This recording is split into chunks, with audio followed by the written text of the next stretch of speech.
আলহামদুলিল্লাহ, সকল প্রশংসা সেই মহান রব্বুল আলামিনের, যিনি আমাদেরকে অত্যন্ত দয়া করে মায়া করে ভালোবেসে আমাদের জীবন থেকে অল্প কিছু সময় কোরআনুল কারীমের তাফসীর ক্লাসে বসে কাটানোর মতো সুযোগ করে দিয়েছেন। সেই মহান রবের দরবারে দিল থেকে কালিমাত শুকর করি, আলহামদুলিল্লাহ। সম্মানিত হাজিরিন, আল্লাহ সুবহানাহু ওয়া তাআলা আমাদেরকে অনেক ভালোবাসে। আমরা যদিও ছোট্ট একটা মাখলুক, মানুষ অনেক দুর্বল। আল্লাহ নিজেই কোরআনে বলেছেন, খুলিকাল ইনসানু দাঈফা, মানুষকে খুব দুর্বল করে সৃষ্টি করা হয়েছে। আমরা খুব দুর্বল। এই দুর্বল মানুষ হওয়া সত্ত্বেও আমরা মাঝে মাঝে এমন বড় বড় পাপ করে ফেলি, যেটা অনেক বড় বড় মাখলুকও করে না। তারপর আল্লাহ সুবহানাহু ওয়া তাআলা আমাদেরকে কিছুই বলেন না। তিনি আমাদেরকে আরো সুযোগ দেন যে হয়তো আমার বান্দা ফিরে আসবে। আমাদেরকে আরো সুযোগ দেন যে আমার বান্দা ফিরে আসবে, আমার বান্দা আমার কাছে তওবা করবে, আর আমি গফুরুর রহিম নামের উসিলায় আমার বান্দাকে আমি মাফ করে দেব। আমার ভাইয়েরা, আজকে আপনাদের সম্মুখে তেলাওয়াত করেছি সূরাতুন নাবা এর 12 নম্বর আয়াত থেকে নিয়ে 30 নম্বর আয়াত পর্যন্ত তেলাওয়াত করেছি। যতটুকু সম্ভব আল্লাহ তৌফিক দান করেন, ইনশাআল্লাহ আমরা এই আয়াতগুলোকে সামনে রেখে আলোচনা করব। আসসালামু আলাইকুম ওয়া রাহমাতুল্লাহ। نحمده ونستعينه ونستغفره ونؤمن به ونتوكل عليه ونعوذ بالله من شرور أنفسنا ومن سيئات أعمالنا. من يهده الله فلا مضل له ومن يضلله فلا هادي له. ونشهد أن لا إله إلا الله وحده لا شريك له. ونشهد أن سيدنا وحبيبنا ومولانا محمدا عبده ورسوله، أرسله الله إلى كافة الناس بشيرا ونذيرا وداعيا إلى الله بإذنه وسراجا منيرا. أما بعد فقد قال الله تبارك وتعالى في كلامه المجيد وفرقانه الحميد. সবাই পড়ি আউযু বিল্লাহি মিনাশ শাইতানির রাজীম। বিসমিল্লাহির রহমানির রহিম। وبنينا فوقكم سبعا شدادا وجعلنا سراجا وهاجا وأنزلنا من المعصرات ماء سجاجا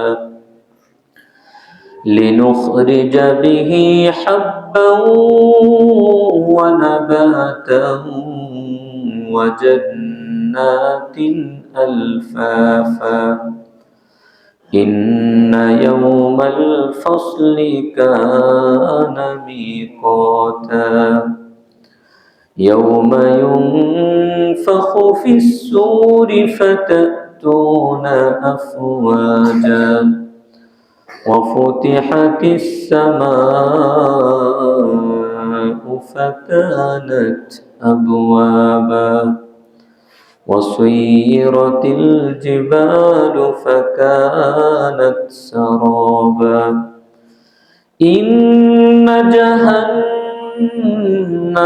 كانت مرصادا للطاغين مآبا لابسين فيها أحقابا لا يذوقون فيها بردا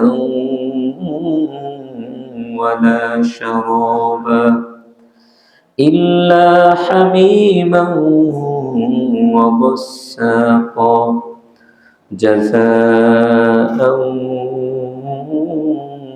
وفاقا إنهم كانوا لا يرجون حسابا وكذبوا بآياتنا كذابا وكل شيء أحصيناه كتابا فذوقوا فلن نزيدكم إلا عذابا صدق الله العظيم وصدق رسوله النبي الكريم ونحن على ذلك من الشاهدين والشاكرين والحمد لله رب العالمين محبت الشهيد درود إبراهيم পড়ি اللهم صل على محمد وعلى آل محمد كما صليت على إبراهيم وعلى آل إبراهيم إنك حميد مجيد اللهم بارك على محمد وعلى آل محمد كما باركت على إبراهيم وعلى آل إبراهيم إنك حميد مجيد اللهم صل وسلم وبارك عليه الله سبحانه وتعالى সূরা নাবা নাবা শব্দের অর্থ আমরা সবাই জানি, এটা নিয়ে অনেক আলোচনা করেছি। সংবাদ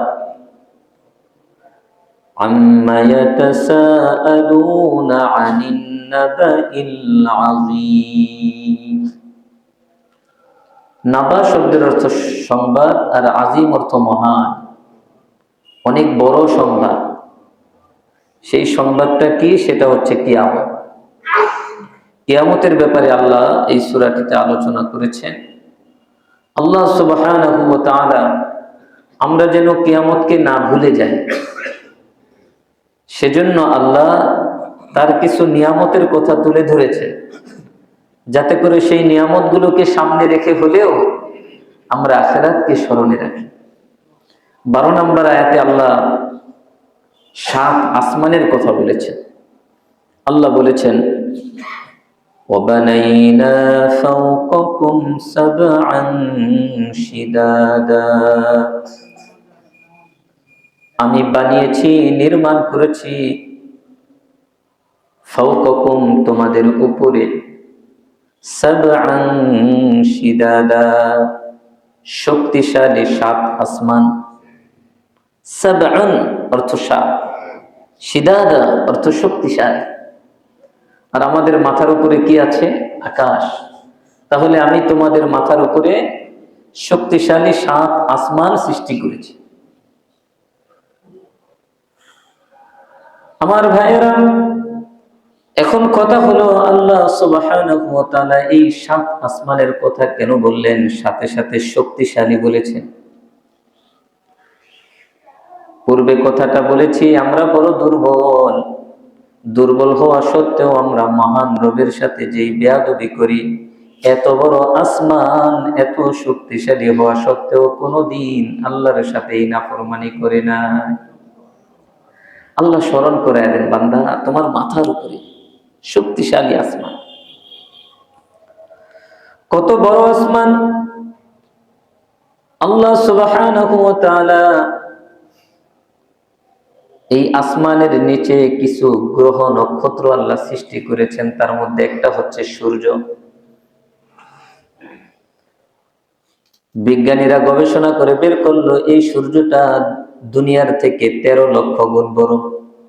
সুবহানাল্লাহ বলবেন না? এই দুনিয়ার থেকে কতটুকু বড়? 13 লক্ষ গুণ বড়। এটা কি আসমানের নিচে না উপরে?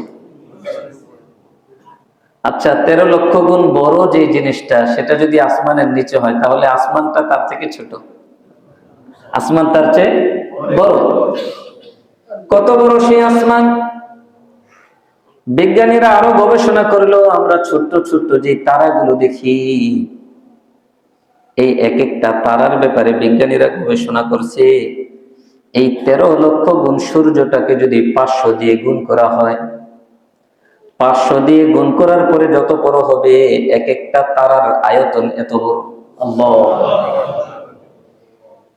এরকম তারকা কয়টা আছে আসমানের নিচে? বিজ্ঞানীরা বলে বিলিয়ন বিলিয়ন ট্রিলিয়ন এই তারকা আছে। এটা এই পর্যন্ত কোন বিজ্ঞানী, কোন সংস্থা গুণে শেষ করতে পারেনি। আমার ভাইয়েরা, যদি সূর্য হয় 13 লক্ষ গুণ বড়, আর সেই সূর্য থেকে যদি এক একটা তারা হয় আরো 500 গুণ বড়, আর সেই তারার সংখ্যা যদি কারো না জানা থাকে, অসংখ্য তারা যদি সেই প্রথম আসমানের নিচে থাকে, যে আসমানের নিচে এত বড় বড় নক্ষত্র গ্রহ, সেই আসমানটা কত বড়! আল্লাহু আকবার। এবার তাফসীরের কিতাবে লেখে, প্রথম আসমানের নিচে যত গ্রহ নক্ষত্র আছে, যা কিছু আছে, সব কিছু মিলানোর পরে প্রথম আসমানটা এত বড়, তার কাছে মনে হবে একটা পেঁয়াজ। পেঁয়াজ আছে না ছোট ছোট? প্রথম আসমানটা এত বড়, এই গ্রহ নক্ষত্র সূর্য চন্দ্র যা কিছু আছে পৃথিবী সব কিছু একত্রিত করার পরে আসমান এত বড়, সেটার কাছে মনে হবে একটা পেঁয়াজ। আমার ভাইয়েরা, এবার এই প্রথম আসমানের নিচে যা কিছু আছে সব কিছুকে যদি একত্রিত করা হয়, আর প্রথম আসমানটাকে যদি একত্রিত করা হয়, এবার সব কিছুকে যদি দ্বিতীয় আসমানের কাছে পেশ করা হয়, মনে হবে একটা পেঁয়াজের মতো। তার মানে দ্বিতীয় আসমান কত বড়! আল্লাহু আকবার। এবার প্রথম আসমান, দ্বিতীয় আসমান, এত দুবয়ের মাঝে যা কিছু আছে সব কিছুকে একত্রিত করার পর যদি তৃতীয় আসমানের কাছে পেশ করা হয়, মনে হবে একটা পেঁয়াজের মতো। এবার তৃতীয় আসমান, দ্বিতীয় আসমান, প্রথম আসমান, এই তিনটার মাঝে যা কিছু আছে সব কিছুকে একত্রিত করার পর যদি চতুর্থ আসমানের কাছে পেশ করা হয়, মনে হবে একটা পেঁয়াজের মতো। এবার এই 4 আসমান এবং এগুলোর মাঝে যা কিছু আছে সব কিছুকে যদি একত্রিত করে পঞ্চম আসমানের কাছে পেশ করা হয়, মনে হবে একটা পেঁয়াজের মতো। এই পঞ্চম আসমান সহ 4 আসমানের ভিতরে যা কিছু আছে সব কিছু যদি ষষ্ঠ আসমানের কাছে পেশ করা হয়, মনে হবে একটা পেঁয়াজের মতো। এই 6টা আসমান এবং এগুলোর মাঝে যা কিছু আছে সব কিছুকে যদি একত্রিত করে সপ্তম আসমানের কাছে পেশ করা হয়, মনে হবে একটা পেঁয়াজের মতো। এবার 7 আসমান, এগুলোর মাঝে যা কিছু আছে সব কিছুকে যদি একত্রিত করে মহান রব্বুল আলামিনের আরশে আজিমের কাছে পেশ করা হয়, মনে হবে একটা পেঁয়াজের মতো। আল্লাহু আকবার। সেই আরশের মালিক কে? আল্লাহ। আমি কি সেই আল্লাহর সাথে বেয়াদবি করি ভাই? একটু চিন্তা করেন তো। আমি কার হুকুম অমান্য করি? আমি তাকে এখনো চিনতে পারলাম না। আমার মতো ব্যর্থ মানুষ আর দুনিয়াতে নেই। যে তার রবকে চিনতে পারলো না, তার মতো বোকার দুনিয়ার বুকে নাই। এত কিছু রব দিয়ে দিছেন, আর বললেন বান্দা এই সব কিছু আমি এমনিতেই সৃষ্টি করি নাই, সব তোমার শিক্ষার জন্য বানাইছি। মুমিন বান্দারা দুইটা হাত তুলে বলে রব্বানা মা খালাকতা হাযা বাতিলা, হে আমাদের পালনকর্তা পরওয়ারদিগার, মা খালাকতা হাযা বাতিলা, আসমান জমিন যা কিছু আপনি সৃষ্টি করেছেন কোনো কিছুই অনর্থক বানান নাই। কেন বানাইলাম? আল্লাহ কোরআনে বলতেছেন, এক এক আয়াতে আল্লাহ এক এক আঙ্গিকে পেশ করেছেন। আল্লাহ বলতেছেন ইন্না ফি যালিকা লাআয়াতিন লিকাওমি ইয়াতাফাক্কারুন, যারা চিন্তা করে তাদের জন্য নিদর্শন আছে। ইন্না ফি যালিকা লাআয়াতিন লিকাওমি ইয়াকিলুন, যারা জ্ঞান রাখে তাদের জন্য নিদর্শন আছে। ইন্না ফি যালিকা লাআয়াতিন লিকাওমি ইয়ালামুন, যারা জানে তাদের জন্য নিদর্শন আছে। ইন্না ফি যালিকা লাআয়াতিন লিকাওমি ইয়াসমাউন, যারা শোনে তাদের জন্য নিদর্শন আছে। ইন্না ফি যালিকা লাআয়াতিন লিকাওমি ইয়াযাক্কারুন, যারা উপদেশ গ্রহণ করে তাদের জন্য এই সব কিছুর মাঝে নিদর্শন আছে। সবার জন্য নয়, সবার জন্য নয় আমার ভাইয়েরা। তাহলে এই সাত আসমান এগুলোকে ঢেকে রেখেছে কোন জিনিস? আরশে আজিম, যেটা আয়াতুল কুরসির মধ্যে আল্লাহ বলেছেন ওয়াসিআ কুরসিয়ুহুস সামাওয়াতি ওয়াল আরদ। ওয়াসিআ শব্দের অর্থ কি? ঢেকে রেখেছে, আচ্ছাদিত করে রেখেছে। কুরসিয়ুহু তার চেয়ার, আসসামাওয়াতি ওয়াল আরদ সাত আসমান জমিনকে ঢেকে রেখেছে কোন জিনিস? আল্লাহর চেয়ার, আল্লাহর আরশে আজিম। এই মহান আরশের মালিক যিনি, তিনি কত বড়! আল্লাহু আকবার। এজন্য আল্লাহর নবী বললেন আমার উম্মতেরা শোনো, তাফাক্কারু ফি খালকিল্লাহ ওয়ালা তাফাক্কারু ফিল্লাহ। আল্লাহর সৃষ্টি নিয়ে চিন্তা করো, গবেষণা করো, আল্লাহকে নিয়ে চিন্তা করো না। আল্লাহকে নিয়ে গবেষণা করো না, আল্লাহ কত বড় এটা নিয়ে কখনো চিন্তা করো না। কারণ আল্লাহ কত বড়, কত বড়, কত মহান, কত শক্তিশালী, এটা বোঝার মতো ক্ষমতা তোমার ব্রেনের মধ্যে নাই। আমার ভাইয়েরা সহজে বোঝা যায়, যেই তারটা দিয়ে একটা ফ্যান চলে, ওই তার দিয়ে যদি এসির লাইন দেওয়া হয়, তারের অবস্থা কি হবে? সাথে সাথে জ্বলে আগুন ধরে যাবে, ছাই হয়ে যাবে। আমার ব্রেনের মধ্যে আল্লাহ এত মহান, আল্লাহ কত বড়, এটা নিয়ে চিন্তা করার মতো ক্ষমতা আমার ব্রেনে নাই। ওই তার আমার ব্রেনের মধ্যে নাই, ওই সেলগুলো আমার ব্রেনের মধ্যে নাই। এজন্য নবীজি বলেন তাফাক্কারু ফি খালকিল্লাহ, তোমরা আল্লাহর সৃষ্টি নিয়ে গবেষণা করো। আর আল্লাহ কোরআনের মধ্যে বলেন ওয়া ফি আনফুসিকুম আফালা তুবসিরুন, বান্দারে আমি তো তোমাদের ভিতরে আছি, আমাকে দেখো না তোমরা? আমাকে দেখো না? অর্থাৎ আমরা যদি আমাদেরকে নিয়ে গবেষণা করি, তাহলে কাকে পেয়ে যাব? আল্লাহকে পেয়ে যাব। আমার ভাইয়েরা, তাহলে এই আসমান, সাত আসমান খুব দুর্বল নাকি অনেক শক্তিশালী? আল্লাহর পরিভাষায় সাবআন শিদাদা, খুব শক্তিশালী। সূরা মুলক কে কে পড়েন? হাত দেখান দেখি। সূরা মুলক তেলাওয়াত করেন কে কে? মাশাআল্লাহ, সূরা মুলক তেলাওয়াত করবেন। সূরা মুলক কবরের আযাব থেকে রক্ষা পাওয়ার জন্য এই সূরা মুলক আপনার পক্ষ হয়ে আল্লাহর সাথে কথা বলবে, ফেরেশতাদের সাথে কথা বলবে। সুবহানাল্লাহ। প্রত্যেকদিন ঈশান নামাজের পরে সূরা মুলক তেলাওয়াত করবেন। নবীজি ঈশান নামাজের পরে দুইটা সূরা তেলাওয়াত করতেন, একটা হচ্ছে সূরাতুল মুলক আর একটা হচ্ছে সূরাতুস সিজদা। সূরা লুকমানের পরের সূরা আর সূরা মুলক। এই সূরা মুলকের মধ্যে আল্লাহ বলেন, আল্লাযী খালাকা সাবআ সামাওয়াতিন তিবাকা, আল্লাহ তিনি যিনি আসমান সমূহ সৃষ্টি করেছেন তিবাকা, স্তরে স্তরে। মা তারা ফি খালকির রহমানি মিন তাফাউত, রহমানের সৃষ্টির মধ্যে তুমি কোনো ব্যবধান পাবে না, কোনো তফাৎ পাবে না।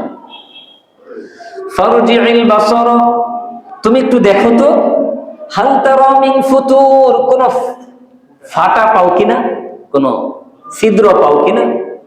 সুম্মা রজি'ল বাসার কাররাতাইন, আবার তাকাও। ইয়ানকালিবু ইলাইকাল বাসারু খাসিআন ওয়া হুয়া হাসির, তুমি তাকাইতে থাকবা, খুঁজতে থাকবা, তাকাইতে তাকাইতে এক সময় ইয়ানকালিবু ইলাইকাল বাসারু, তোমার কাছে এই দৃষ্টি ফিরে আসবে, খাসিআন ওয়া হুয়া হাসির, ক্লান্ত হয়ে শ্রান্ত হয়ে তোমার কাছে ব্যর্থ হয়ে এই দৃষ্টি ফিরে আসবে, কিন্তু আল্লাহর সৃষ্টির মধ্যে কোনো ফাটল পাবে না। আল্লাহু আকবার। আমার ভাইয়েরা, এই কথাটাই আল্লাহ বলেছেন, বান্দা একবার নাফরমানি করার আগে চিন্তা করো, আমি আল্লাহ তোমাদের উপরে শক্তিশালী 7 আসমান সৃষ্টি করেছি। তারপরে আয়াতে আল্লাহ বলেন, ওয়াজআলনা সিরাজাম ওয়াহাজা, আর আমি স্থাপন করেছি সিরাজাম ওয়াহাজা, প্রজ্বলিত প্রদীপ। এটা কি? এটাই সূর্য, একটু আগে যে বলেছি, এটাই সূর্য। এই সূর্যের আলো যদি আমাদের উপর না পড়ে, আমরা সবাই অসুস্থ হয়ে যাব, সবাই অসুস্থ হয়ে যাব। বিশেষ করে যাদের একটু বয়স হয়ে গেছে, মাজায় ব্যথা, হাঁটুতে ব্যথা, ডাক্তারের কাছে গেলেই বলে দৈনিক মিনিমাম 30 থেকে 40 মিনিট সূর্যের তাপ লাগাবেন, রৌদ্রের তাপ শরীরে লাগাবেন, তাহলে শরীরে আপনার যেই ব্যথা আছে, এই ব্যথা বেদনা এগুলো আস্তে আস্তে কমে যাবে, আপনার শরীরের হাড়গুলো মজবুত হবে, ভিটামিন ডি সৃষ্টি হবে। সুবহানাল্লাহ। আমার ভাইয়েরা, এই সূর্য আল্লাহ এমনিতেই সৃষ্টি করছেন। আল্লাহু আকবার। এটা শুধু আলোর জন্য, এর মধ্যে কত হাজার উপকারিতা আছে। রব্বানা মা খালাকতা হাযা বাতিলা, এক কথায় ও আমাদের প্রভু, এগুলো আপনি অনর্থক সৃষ্টি করেন নাই, প্রত্যেকটার মধ্যে উপকারিতা আছে, আমি আমার অজ্ঞতার কারণে বুঝি না। আমার ভাইয়েরা, এবার আল্লাহ সুবহানাহু ওয়া তাআলা আরেকটা নিয়ামতের কথা স্মরণ করায় দিতেছেন, وأنزلنا من المعصرات ماء ثجاجا وأنزلنا, আর আমি বর্ষণ করি, আনজালনা আমি বর্ষণ করি, মিনাল মুসিরাত মেঘমালা থেকে, মাআন পানি, সাজ্জাজা মুষলধারে, মুষলধারে পানি বর্ষণ করি। আমার ভাইয়েরা, আমরা যখন দেখি মেঘ, আমরা কল্পনাও করতে পারি না এই মেঘ থেকে এত পানি পড়বে। সুবহানাল্লাহ। এই পানি কোথা থেকে? এই সমুদ্র, এই নদী নালা থেকে আল্লাহ বাষ্প আকারে বাতাস দিয়ে এই পানি উঠায় নিয়ে যান, সেগুলোকে মেঘ আকারে আল্লাহ সুবহানাহু ওয়া তাআলা যেখানে বৃষ্টি দরকার সেখানে নিয়ে যান। হযরত মিকাইল আলাইহিস সালামকে দায়িত্ব দিয়েছেন, তুমি যেখানে বৃষ্টি দরকার সেখানে মেঘমালা নিয়ে বৃষ্টির ব্যবস্থা করবা। সুবহানাল্লাহ। আর আপনি আমি তো মনে করি এমনিতেই বৃষ্টি আসে, এমনিতেই পানি পড়ে। আল্লাহ বলতেছেন, বান্দা আমি বর্ষণ করি, আমি বর্ষণ করি। আল্লাহু আকবার। আর আমার এই বর্ষণকৃত পানি দিয়ে তুমি উপকৃত হও, আর সেই রবের সাথেই নাফরমানি করো। এটাই আল্লাহ স্মরণ করায় দিতে চান, বান্দা আমার নিয়ামত গুলো একটু স্মরণ করো। এবার আল্লাহ বলতেছেন, পানি তো বর্ষণ করলাম, এটা দিয়ে কি করলাম? লিনুখরিজা বিহি হাব্বান ওয়া নাবাতা, এর মাধ্যমে আমি উৎপন্ন করি, এর মাধ্যমে আমি গজাই। কি উৎপন্ন করি? হাব্বান শস্য, ওয়া নাবাতান এবং উদ্ভিদ। আমার ভাইয়েরা, এই যে মসজিদের সামনে যে গাছগুলো আছে, তাকাইলে মনে হয় আরে গাছগুলো মরে যাচ্ছে, ঠিক না? কি এক অবস্থা, চেহারাটা ফ্যাকাশে হয়ে গেছে গাছগুলো। কেন বলেন তো? বৃষ্টি নেই, বৃষ্টি নেই। আবার বৃষ্টির দিন আসো, আপনি গাছের দিকে তাকালে মনে হবে গাছ আপনার দিকে তাকিয়ে তাকিয়ে হাসছে। সুবহানাল্লাহ। আপনি দেখবেন যেখানে এখন কোনো লতা পাতা কিছুই নাই, সেখানে ঘাস হয়ে গেছে। আমার বন্ধুগণ, এটাই আল্লাহ স্মরণ করে দিতেছেন, বান্দা তুমি তো বীজ বপন করে চলে আসো, আর আমি আল্লাহ আসমান থেকে পানি বর্ষণ করি, সেই পানির মাধ্যমে আমি আল্লাহ শস্য এবং বিভিন্ন উদ্ভিদ আমি আল্লাহ উৎপন্ন করি, আর তুমি খেয়ে খেয়ে আমি আল্লাহর নাফরমানি করো। তারপরে তো আমি তোমাকে সুযোগ দিয়ে দিছি, তারপরে তো তোমাকে ধরি না। তোমার সাথে একজন যদি বেয়াদবি করে কষ্ট দেয়, তুমি তো সাথে সাথে প্রতিশোধ নেওয়ার জন্য পাগল হয়ে যাও। তুমি একটু চিন্তা করো, আমার সাথে তুমি কি পরিমাণ বেয়াদবি তুমি আমার সাথে করেছো, আমার সাথে কি পরিমাণ নাফরমানি করেছো। আমি তো তোমাকে ধরি নাই বান্দা, আমি তো তোমাকে সুযোগ দিয়ে দিছি। আমার সিফাতটা একটু তোমার ভিতরে লালন করো, তুমিও আমার মতো এরকম কারিম হয়ে যাও, যে মানুষের প্রতি দয়া করে, মাখলুকের প্রতি দয়া করে, আল্লাহ তার প্রতি দয়া করেন। সুবহানাল্লাহ। এই জন্য নবীজি বলেন, ইরহাম মান ফিল আরদ, জমিনে যারা আছে তাদের উপর দয়া করো, ইয়ারহামকুম মান ফিস সামা, আসমানে যিনি আছেন তিনি তোমাদের উপর দয়া করবে। কেউ আপনাকে কষ্ট দিছে, যদি সম্ভব হয় মাফ করে দেন।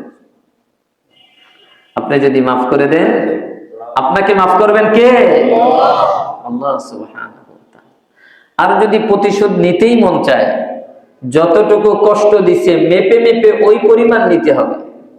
তার চেয়ে যদি একটু বেশি হয়ে যায়, তাহলে আপনি জালেম হয়ে যাবেন, আমি জালেম হয়ে যাব। ফামান আফা ওয়া আসলাহা, যে ব্যক্তি মাফ করে দিল আর পরিশুদ্ধ হয়ে গেল, ফাআজরুহু আলাল্লাহ, তার পুরস্কার আল্লাহর কাছে আছে। এজন্য আমার ভাইয়েরা, আল্লাহ সুবহানাহু ওয়া তাআলা এগুলো স্মরণ করে দিয়ে আমাকে শিক্ষা দিচ্ছেন, বান্দা আমি কি দিলাম তোমাকে আর তুমি কি করলা। এবার আমার ভাইয়েরা আল্লাহ বলতেছেন, ওয়া জান্নাতিন আলফাফা, জান্নাত, জান্নাতুন শব্দের অর্থ বাগান, আর জান্নাত এটা বহুবচন, বাগান সমূহ। আলফাফা অর্থ ঘন, গাছপালায় ভরপুর, তরুলতায় ভরপুর উদ্ভিদ বাগান। সেই বাগ বাগিচা আমি আল্লাহ এই আসমান থেকে বর্ষণকৃত পানির মাধ্যমে আমি আল্লাহ ঘন বাগ বাগিচা সৃষ্টি করি। সুবহানাল্লাহ। আমি তো সেই বাগান নিয়ে মানুষের সাথে জুলুম করি। হ্যাঁ, আহারে, এরকমও আছে, একটা ছাগল, সে তো বোবা জিনিস, বুঝে না, একজনের ক্ষেতের কিছু উদ্ভিদ খেয়ে ফেলছে, সেটা যাই হোক, শাকসবজি হোক, যাই হোক, কিন্তু ওই লোক কি করছে, এমন পিটান পিটাইছে, ছাগলটার পা ভেঙে গেছে। আমার ভাইরা, আল্লাহ সুবহানাহু ওয়া তাআলা বলতেছেন, বান্দা এই যে তুমি, এই প্রাণী তো বুঝে না, অবুঝ প্রাণী, তার ক্ষুধা লাগছে, খেয়ে ফেলছে, তুমি যদি তার প্রতি দয়া করতা, আমি তোমার এই ফসলের মধ্যে বরকত দিয়ে দিতাম। কিন্তু তুমি কি করলা, এই অবুঝ অবলা প্রাণীটা পা ভেঙে দিলা। সে যতদিন কষ্ট পাবে আর বদদোয়া দিবে, এটার জন্য আমার পক্ষ থেকে তোমার উপর গজব নির্ধারিত। এজন্য আমার ভাইয়েরা সাবধান, এগুলো কোনোটাই আমার যোগ্যতায় হয় নাই, কার দয়ায় হয়েছে। সুতরাং আমি কার প্রতিশোধ নিব? বরকত দেওয়ার মালিক কে? আল্লাহ সুবহানাহু ওয়া তাআলা। এবার আল্লাহ সুবহানাহু ওয়া তাআলা কিছু নিয়ামতের কথা বলে আপনাকে আমাকে এবার কিয়ামতের দিকে নিয়ে যাইতেছে। এবার আল্লাহ বলেন, ইন্না ইয়াউমাল ফাসলি কানা মিকাতা, নিশ্চয়ই ইয়াউমাল ফাসলি বিচারের দিবস, বিচারের দিবস। কানা মিকাতা, এটা নির্ধারিত, একেবারে নির্ধারিত সময়ে বিচার দিবস সংঘটিত হবে, কোনো হেরফের হবে না। আমি আল্লাহর পক্ষ থেকে এটা নির্ধারিত, কখন হবে এটা দুনিয়ার কোনো মানুষ না জানলেও জানেন কি? আল্লাহ সুবহানাহু ওয়া তাআলা সূরা আহজাবে বলেন, ইয়াসআলুকান নাসু আনিস সাআ, আমার প্রিয় হাবিব, আপনার কাছে মানুষ কিয়ামত সম্পর্কে প্রশ্ন করবে। কুল ইন্নামা ইলমুহা ইনদাল্লাহ, আপনি বলেন এই কিয়ামতের জ্ঞান একমাত্র আল্লাহর কাছে। এই কিয়ামত কখন হবে আল্লাহ ছাড়া কেউ জানে না। ওমা ইউদরিকা, আপনাকে কে বলবে? লাআল্লা সাআতা তাকুনু করিবা, হতে পারে কিয়ামত খুব কাছে, হতে পারে কিয়ামত খুব কাছে। আমরা তো মনে করি কিয়ামত অনেক দূরে, আর নবীজি বলতেছেন আমি আর কিয়ামত কাহাতাইন, আমি আর কিয়ামত এরকম পাশাপাশি। নবীজি দুনিয়াতে আসাটাই কিয়ামতের একটা আলামত, কারণ তিনি শেষ নবী। তিনি আগমন মানে দুনিয়াতে আর কোন নতুন করে নবী রাসূল হবে না, আসবে না, বিষয়টা এরকম না। হবে না, আসবেন একজন নবী, একজন রাসূল আসবেন, তার নাম কি? হযরত ঈসা আলাইহিস সালাম। আর কেউ নতুন করে নবী রাসূল হবে না। সর্বশেষ নবী কে? মুহাম্মদ সাল্লাল্লাহু আলাইহি ওয়াসাল্লাম। সুতরাং এটাই একটা আলামত যে পৃথিবীর হায়াত শেষ। তারপর নবীজি আবার দুইটা আঙ্গুল উঁচা করে সাহাবায়ে কেরামকে দেখায় দিতেছেন, দেখো তো এই দুইটা আঙ্গুলের মধ্যে কি অনেক দূরত্ব? বলতেছেন, সাহাবায়ে কেরাম বলতেছেন লা ইয়া রাসূলুল্লাহ। তখন নবীজি বললেন, আমি আর কিয়ামত এরকম পাশাপাশি। আর আমি মনে করি কিয়ামত অনেক দূরে আছে, মন মতো একটু চলি, পরে তওবা করে নিব। নাউযুবিল্লাহ। আমার ভাইয়েরা, এবার আল্লাহ বলতেছেন, বান্দা ইয়াউমা ইউনফাখু ফিস-সূরি ফাতাতুনা আফওয়াজা, ইয়াউমা ইউনফাখু ফিস-সূর, সেদিন সিংহায় ফু দেওয়া হবে। ইয়াউমা, সেদিন, কোন দিন? ইয়াউমাল ফাসলি, বিচার দিবসে। কোথায় ফু দেওয়া হবে? ফিস-সূর, সিংহায়, বাঁশিতে ফু দেওয়া হবে। ফাতাতুনা আফওয়াজা, তখন তোমরা দলে দলে আসবে, দলে দলে আসবে তোমরা, সিংহায় ফু দেওয়া হবে। এখন কল্পনা করতেছি একটা বাঁশিতে ফু দিলে আর কি হবে। আমার ভাইয়েরা, বাঁশিতে ফু দিলে শুধু কি হবে না, পুরো পৃথিবীটা ধ্বংস হয়ে যাবে। এই পাহাড়গুলো, বিশাল বিশাল পাহাড়গুলো ধ্বনিত তুলার ন্যায়, রঙিন সুতার ন্যায় পড়তে থাকবে। তাফসীরের কিতাবের মধ্যে আসছে, হযরত ইসরাফিল আলাইহিস সালাম যেই বাঁশিটায় ফু দিবেন, বাঁশিটার ব্যাপারে আসছে যেই ছিদ্রগুলো দিয়ে আওয়াজ বের হবে, ছিদ্রগুলো এত বড়, যদি পুরা দুনিয়াটাকে একত্রিত করে ছিদ্রের কাছে পেশ করা হয়, পুরা দুনিয়াটা ছিদ্র দিয়ে ঢুকে যাবে। আল্লাহ! আমার ভাইয়েরা, যদি ছিদ্রগুলো এত বড় হয় তাহলে বাঁশিটা কত বড়? ওই বাঁশিটা, সিংহাটা যদি এত বড় হয়, যেই ফেরেশতা এই সিংহায় ফু দিবেন ওই ফেরেশতা কত বড়? এই ফেরেশতাকে যে আল্লাহ বানিয়েছেন সেই মহান রব্বুল আলামিন কত বড়! আল্লাহ! আমার বন্ধুগণ, হযরত ইসরাফিল আলাইহিস সালাম এত বড় একজন ফেরেশতা, তিনি তাকে সৃষ্টি করার পর থেকে আল্লাহ তাকে এই দায়িত্বটা দিয়েছেন, হাতে আছে বাঁশি। আল্লাহ বললেন যে তুমি এটা, আমি যখন বলবো তুমি ফু দিবা। তো তিনি এই বাঁশি নিয়ে আল্লাহর হুকুমের দিকে তাকায় আছেন, আল্লাহ কখন বলবেন আর আমি ফু দিব। সুবহানাল্লাহ!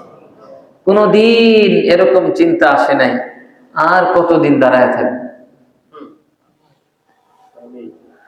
আর আমি কিছুদিন দোয়া করার পরে বলি আর কত দোয়া করবো, এত দোয়া করি, আল্লাহ তো দেন। আমার বন্ধুগণ, আল্লাহ সুবহানাহু ওয়া তাআলা এই নিয়ামতগুলো স্মরণ করিয়ে দিয়ে আমাকে শিক্ষা দিতে চাচ্ছেন, বান্দা একটু চিন্তা করো, গবেষণা করো, ভাবো কি করার ছিল আর কি করতেছো। সিংহায় ফু দেওয়া হবে, পুরা দুনিয়াটা তছনছ হয়ে যাবে, ভেঙ্গে চুরমার হয়ে যাবে। যত প্রাণী তখন থাকবে সব কলিজা ফেটে মরে যাবে, সব মরে যাবে। দ্বিতীয় সিংহায় ফু দেওয়ার পরে সবাই উঠবে।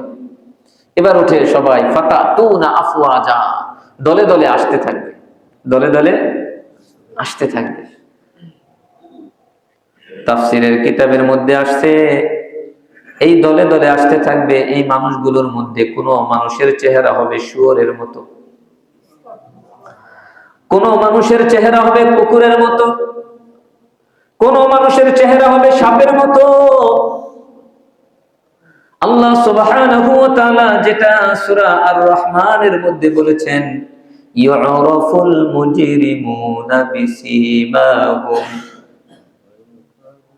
ইউরাফুল মুজরিমুন, গুনাহগারদেরকে চেনা যাবে বিসীমাহুম, তাদের আলামত দেখে, তার চেহারাটা দেখেই বোঝা যাবে সে দুনিয়াতে কি গুনাহ করেছিল।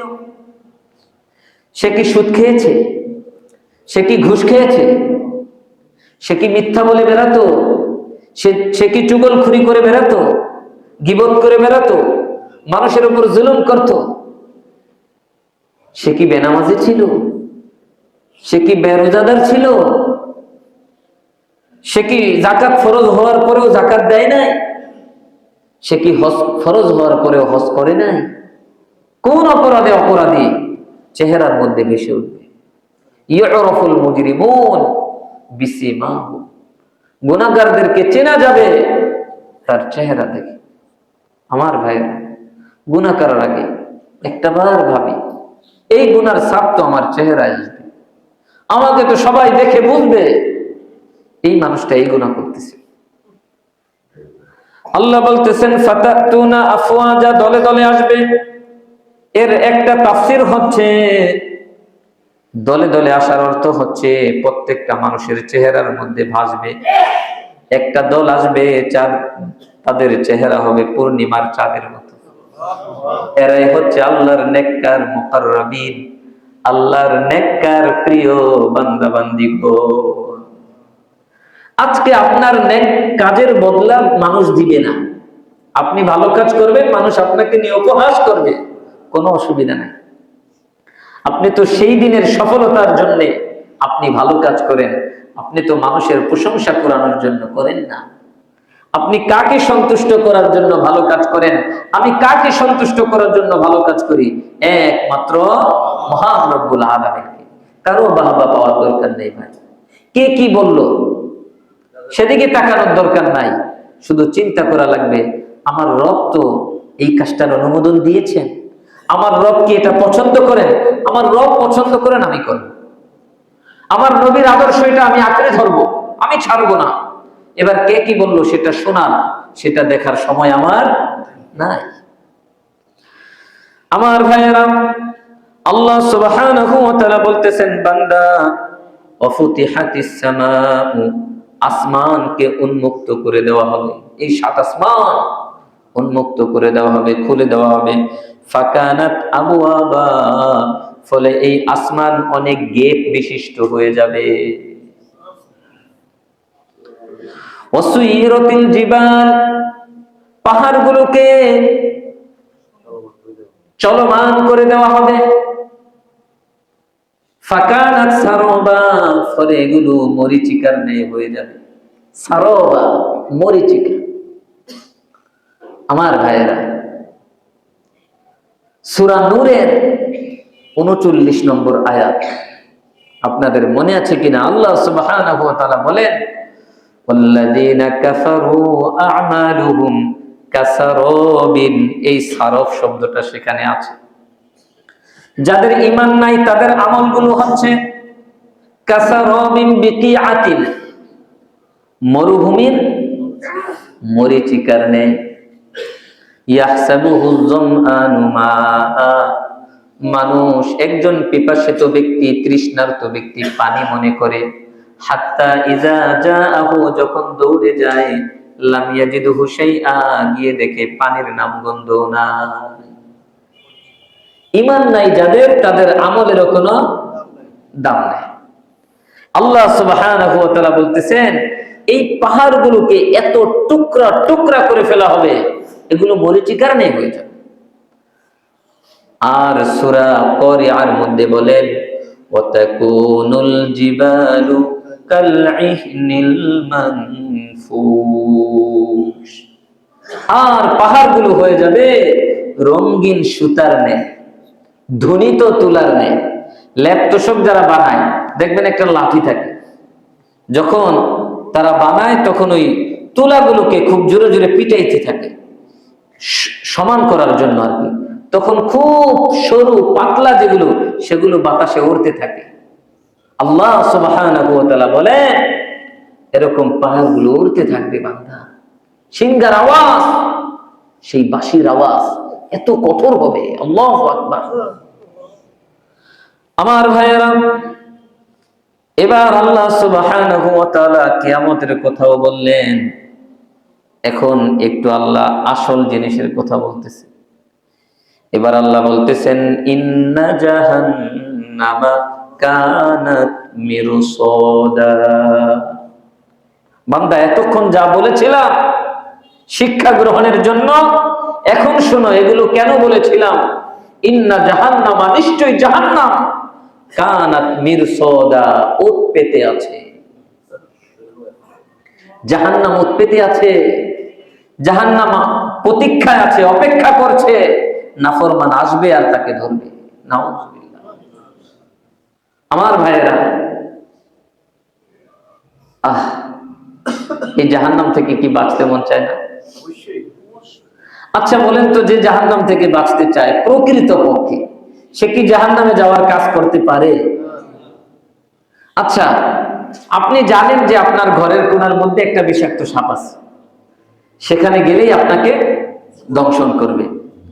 আপনার আমার যদি জ্ঞানটা ঠিক থাকে, আমি যদি বুঝমান হই, আমি সেখানে যাব? কারণ আমি জানি সেখানে গেলে আমাকে দংশন করবে, বিষাক্ত সাপ। আর আমি একজন জ্ঞানী মানুষ হয়ে আল্লাহ বললেন বান্দা এই কাজ করলে জাহান্নামে যাইতে হবে, তারপরেও আমি এই কাজটা কিভাবে করি? তার মানে হচ্ছে আমি আল্লাহর কথাকে বিশ্বাস করি না,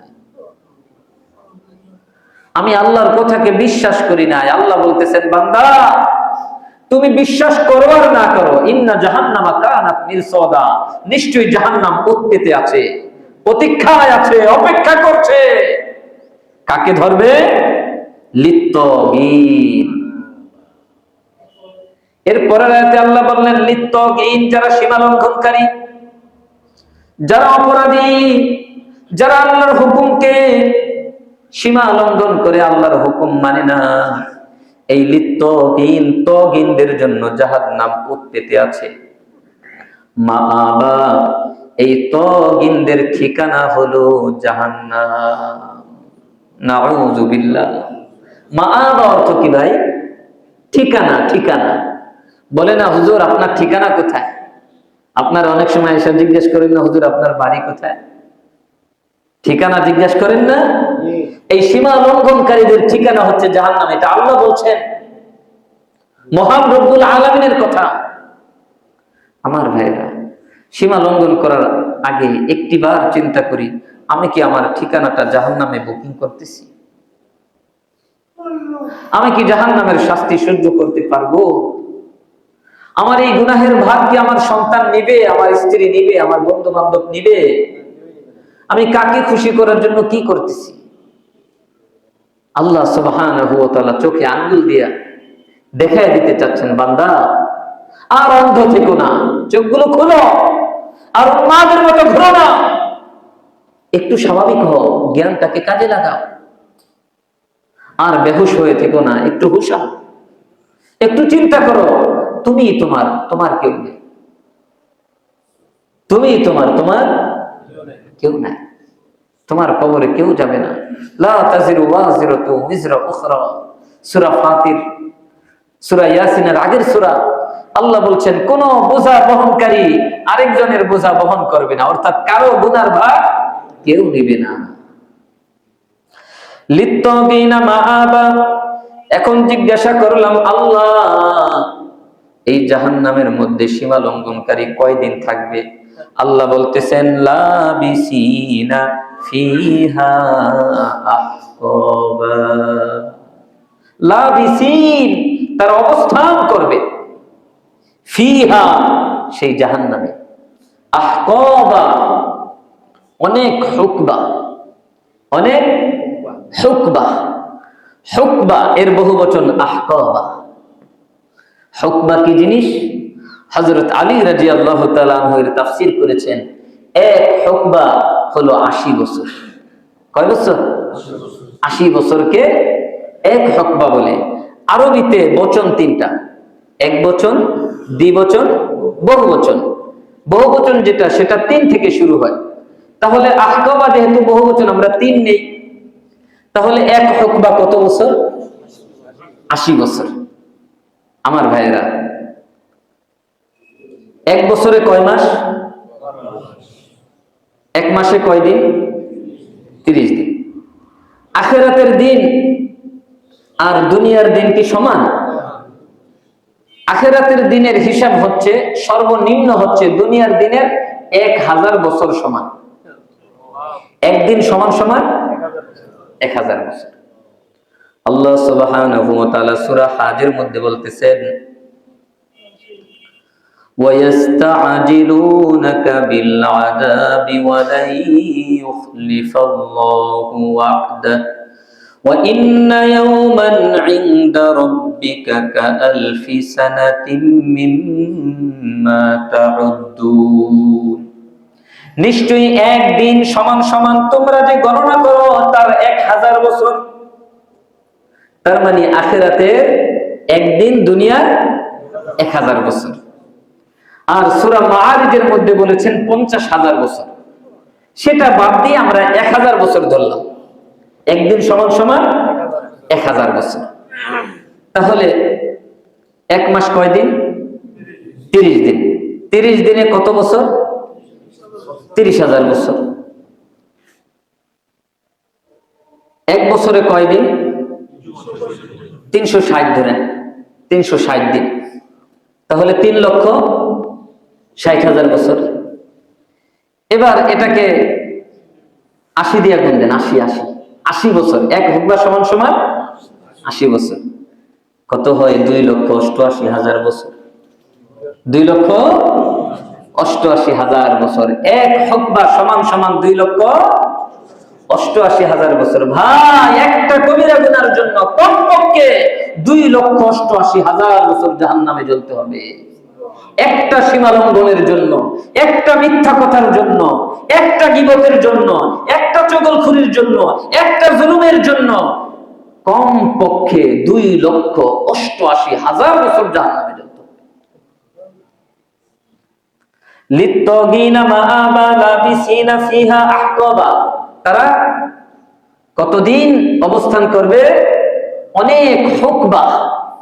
এক হুকবা সমান সমান 2,88,000 বছর। আপনি আমি যদি এক হুকবা অবস্থান করি জাহান্নামে একটা গুনাহের জন্য, একটা সীমা লঙ্ঘনের জন্য, তাও 2,88,000 বছর। ভাই একটু চিন্তা করেন তো, 2,88,00,000 বছর পারবো আমরা? আল্লাহু আকবার। এক আল্লাহওয়ালার ঘটনা। তিনি মসজিদে, আপনারা জানেন আগে যারা ইমাম সাহেব ছিলেন তারা মসজিদে পড়াশোনা করতেন, কারণ ছাত্র ছিলেন। আগে খুব অভাব অনটন ছিল, লজিং থেকে থেকে পড়াশোনা করতেন। তো তিনি মসজিদে পড়াশোনা করতেছেন, এমন সময় ঘটনাক্রমে একটা মেয়ে সেই মসজিদে গিয়ে উঠছে। মেয়েটা বিপদে পড়ছে, মূলত খারাপ মানুষের ধাওয়া খেয়ে ও মসজিদে গিয়া পালাইছে। ওইখানে কে আছেন? ইমাম সাহেব আছেন। এবার তিনি আবার সাধারণ ইমাম না, আমার মতো না, তিনি হচ্ছেন আল্লাহওয়ালা, খুব ভালো নেককার ইমাম। ওই মেয়েটা যখন মসজিদে গেছে, এবার তার নফসটা তো একটা শয়তান। আমরা হাদিস বানাইছি, মন গড়া হাদিস, যে মনের চাহিদা পূরণ করা একটা ইবাদত। নাউজুবিল্লাহ বলে। মনের চাহিদা পূরণ করা ইবাদত না, আল্লাহর হুকুম পালন করা ইবাদত। মন তো আমাকে সবসময় গুনাহের দিকে ডাকে। সূরা ইউসুফের মধ্যে আল্লাহ বলছেন 13 নম্বর পারা প্রথম লাইন, 13 নম্বর পারা প্রথম লাইন আল্লাহ বলতেছেন ওয়ামা উবাররিউ নাফসি। ইউসুফ আলাইহিস সালাম বললেন আমি আমার নফসের অনিষ্ট থেকে মুক্ত নই। ইন্নান নাফসা লাআম্মারাতুম বিসসু, নফস সব সময় খারাপ দিকে টানতে থাকে। ইল্লা মা রাহিমা রাব্বি, যদি আমার রব আমার প্রতি দয়া না করতেন তাহলে জুলাইখার ফাঁদ থেকে আমি বাঁচতে পারতাম না। তাহলে নফস এটা আমাদেরকে সব সময় গুনাহের দিকে টানতে থাকে। তুই আল্লাহর ওলি, তার নফস বারবার তাকে বলতেছে যে মেয়েটা তো একা মসজিদে, তুমি চাইলে তো তোমার চাহিদা পূরণ করতে পারো। আর আপনারা জানেন আগের দিনে কপি দিয়ে পড়তো, এরকম বিদ্যুতের ব্যবস্থা তো ছিল না। তখন ওই ইমাম সাহেব বারবার আঙ্গুলটাকে ওই কপির মধ্যে দিতেছিল আর তাকে বলতেছিল, হায় রে অমর, তুমি যে তার সাথে খারাপ কাজ করতে চাও, দেখো তো তুমি কি আগুনের মধ্যে জ্বলতে পারবা? এই অবস্থা আবার ওই মেয়েটা ওইখানে বসে বসে দেখতেছিল যে সে খালি আগুনের মধ্যে আঙ্গুল দিতেছে একটু পর পর। যাই হোক, মেয়েটা নিরাপদে সেখানে থাকলো। আর ওই ইমাম সাহেব সারা রাত পড়াশোনা করলো আর মাঝে মাঝে এরকম আঙ্গুলটাকে আগুনের মধ্যে দেয়। শেষ মেশে মেয়ে যখন দিন হলো, আলো হলো, তখন বিদায় নিয়ে যায় আর বলে, হুজুর রাত্রেবেলা আপনি দেখলাম খালি আঙ্গুলগুলো আগুনের মধ্যে দিতেছেন, আপনার হাত কি অবস্থা হয়ে গেছে, এটা কেন করতেছিলেন? তো উনি বলতেছিল যে দেখো তুমি তো মসজিদে আসো আর আমি তোমাকে তো তাড়াইয়াও দিতে পারতেছি না, আর আমার নফস এরকম আমাকে ধোঁকা দিতেছিল, এই জন্য আমি আগুনের মধ্যে আঙ্গুলটা দিয়ে আমি নিজেকে প্রশ্ন করতেছিলাম তুমি কি জাহান্নামের আগুনে জ্বলতে পারবা? আচ্ছা ভাই, এই ঘটনাটা বলার একটা কারণ আছে, সেটা হলো আপনি আমি যখন গুনাহ করতে মন চায় ওই আগুনের মধ্যে হাত দেওয়া লাগবে না, খালি চিন্তা করব যে হব তুমি যে এই অপরাধটা করতে চাও তুমি কি আগুনের মধ্যে জ্বলতে পারবা? ইনশাআল্লাহ দেখবেন আস্তে আস্তে গুনাহ থেকে বাঁচা সহজ হয়ে যাবে। তাহলে আমার ভাইয়েরা, জাহান্নাম কি করে আছে? উৎপেতে আছে, প্রতীক্ষায় আছে। কাদের? সীমা লঙ্ঘনকারীদের, জাহান্নামীদের না। কাদের? সীমা লঙ্ঘনকারীদের, অপরাধীদের। আচ্ছা, তারা কতদিন থাকবে? অনেক হুকবা। এক হুকবা সমান সমান কত বছর? 2,88,00,000 বছর। কত বছর? তাহলে একটা গুনাহ করার আগে এই কথাটা চিন্তা করব, হে অমর, তুমি কি 2,88,00,000 বছর জাহান্নামের আগুনে জ্বলতে পারবা? যদি তুমি পারো তাহলে গুনাহ করো, আর যদি না পারো গুনার ধারে কাছেও যাও না। পারবো না ভাই? পারবো না? ইনশাআল্লাহ গুনাহ থেকে বাঁচা সহজ। কোরআনকে আপনার সামনে রাখেন, কোরআন আপনাকে পথ প্রদর্শন করবে। কোরআনের কাছে আসেন, কোরআন পড়েন, কোরআন বোঝার চেষ্টা করেন। এই কোরআনই আপনাকে জান্নাতের পথে চালাবে ইনশাআল্লাহ। কারণ আল্লাহ সুবহানাহু ওয়া তাআলা গ্যারান্টি দিয়ে বলেছেন, ইন্না হাযাল কুরআন লিল্লাতী হিয়া আকওয়াম। এই কোরআন এমন পথ দেখায় যেটা সবচেয়ে সহজ, যেটা সবচেয়ে ছোট এবং যেটা সবচেয়ে নিরাপদ। সহজ এবং কম সময়ে জান্নাতে যেতে পারবেন এবং খুব নিরাপদে জান্নাতে যেতে পারবেন। ওই পথটা কে দেখায়? এই কোরআন দেখায়, কোরআন। সুতরাং আমার ভাইয়েরা, কোরআনের কাছে আসতে হবে, কোরআন পড়তে হবে, কোরআন বোঝার চেষ্টা করতে হবে। আল্লাহ আমাদেরকে তৌফিক দান করেন, আমিন। আমার ভাইয়েরা, আজকে এই পর্যন্তই থাকলো। ইনশাআল্লাহ আমরা 24 নম্বর আয়াত থেকে পরের ক্লাস থেকে আলোচনা করব।